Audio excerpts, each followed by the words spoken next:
मक्का के गर्म सहरा में दोपहर का वक्त था। सूरज आग बरसा रहा था। नबी करीम सल्लल्लाहु अलैहि वसल्लम के गिर्द कुफारे मक्का जमा थे। उनमें अबू जहल भी मौजूद था। वो गुरूर से आगे बढ़ा और बोला, ए मोहम्मद, अगर आप वाकई अल्लाह के रसूल हैं तो सामने खड़े इस सूखे दरख्त को अपने पास बुलाकर दिखाएं। सब लोग हंसने लगे। सामने एक खुश्क दरख्त खड़ा था। उस पर न पत्ते थे, न जिंदगी की कोई निशानी।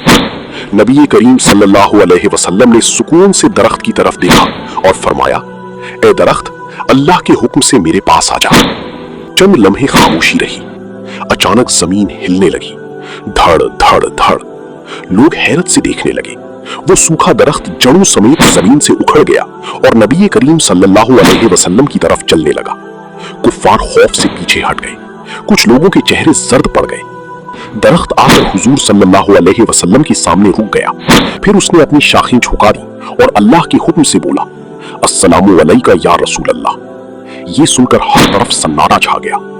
नबी करीम सल्लल्लाहु अलैहि वसल्लम ने फरमाया, वापस अपनी जगह चला जा। दरख्त फौरन मुड़ा और वापस जाकर वहीं खड़ा हो गया। अबू जहल घबरा कर बोला, ये जादू है। मगर उसी मजमे में कुछ लोगों के दिल बदल चुके थे और वो ईमान ले आए।